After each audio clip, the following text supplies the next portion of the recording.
Hey, Max here. Coming up on the green light, you know the routine, yada yada. There it is. Got a green light. So let me ask you, where and how will you live tomorrow? Think about it.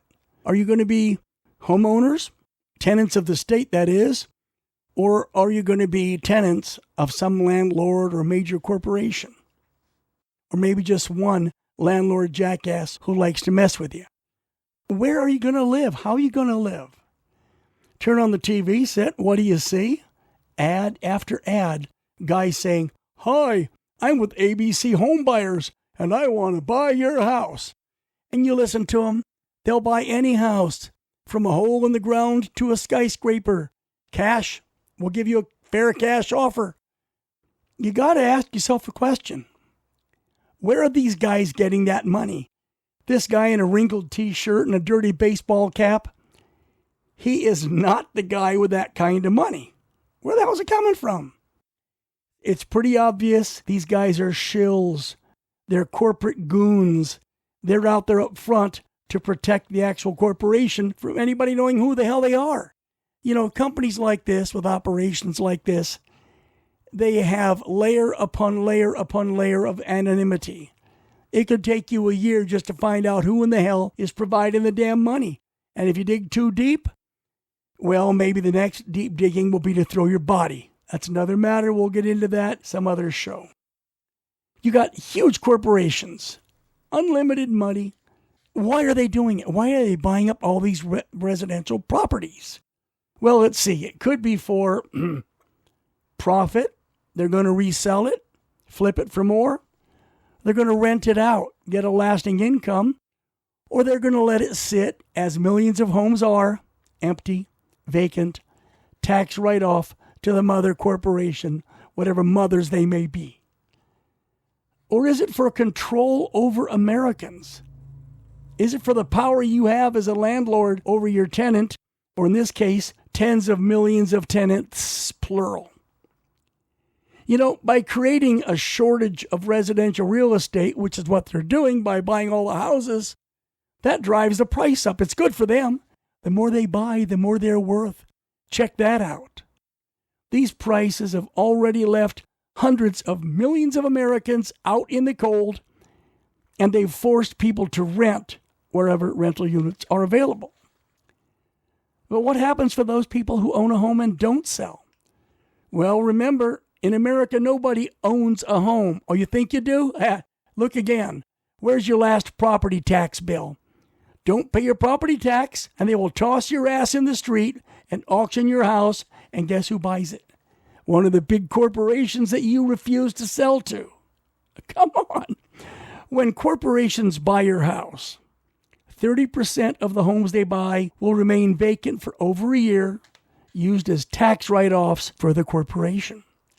60% will be rented out at the prevailing rate, which is about 65% of the monthly payment, as if you were buying a home.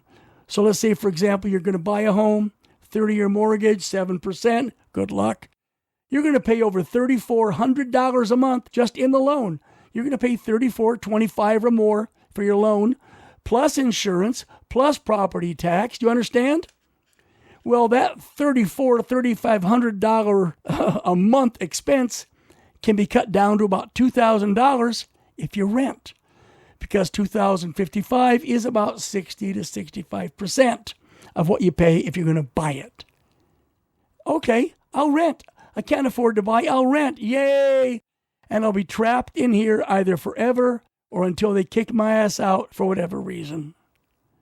This is not like a bank loan purchase or a mortgage. Rents are subject to annual increase. Whereas if you've got a home loan through a bank, credit union, whatever, there's a fixed payment for 30 years, 20 years, 10, whatever your period is, you know what to plan for. That never changes. At least when you buy a home, you know 10, 20, 30 goddamn years, you know that you're okay. When you're renting, you can count on one thing for damn sure. Your rent's going to go up every year. It just does.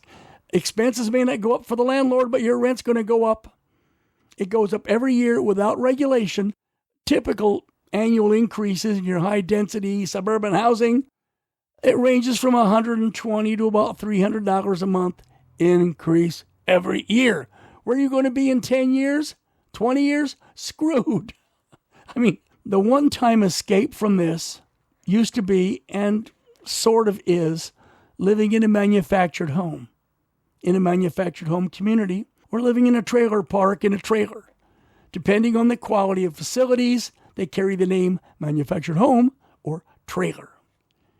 Here you own your home. You own it, but you pay a monthly rent, which is still substantially lower than the apartments across the street.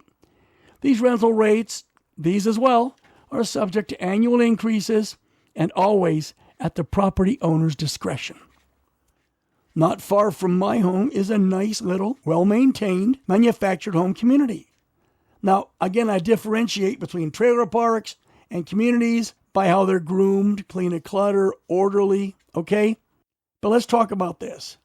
Rents in this community are about $800 a month. All that gets you is the lot space. Utilities, you pay those as well. Property tax, you pay that as well because you own the home. So really that means you're spending about $1,000, not counting insurance. You're spending about $1,000, but you retain equity in your home as you own it. And there's always a resale value. If you have to pack up and move, you can get something for it. Now, across from this community is an apartment complex. There's about 150 apartments in this huge neighborhood. And here, their monthly rent covers water, sewer, garbage pickup. They even offer free Wi-Fi, for what it's worth. And the rent for a similar square footage of this manufactured home in the apartment, it runs about $1,800 a month, plus your parking lot fee, extra if you want covered parking. You walk across the whole neighborhood to get to your community mailbox. There is a price you pay. You're not assessed property tax because you have zero equity in the living quarters because they don't belong to you. After 20 years of living there, all that money is sand down a rat hole. Oh, that sucks. Another issue is that a landlord has control over you. Okay? He owns you.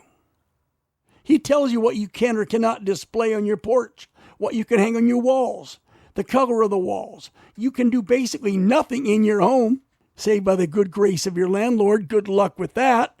And if you want a cat or a dog, hang on to your wallet, baby, because here it comes. The summary is this. What it all boils down to is, what are you going to do about this? What are you going to do? What actions are you going to take? What risks are you going to take? How much courage still lives in your heart? How inclined to apathy and cowardice are you? Think about it.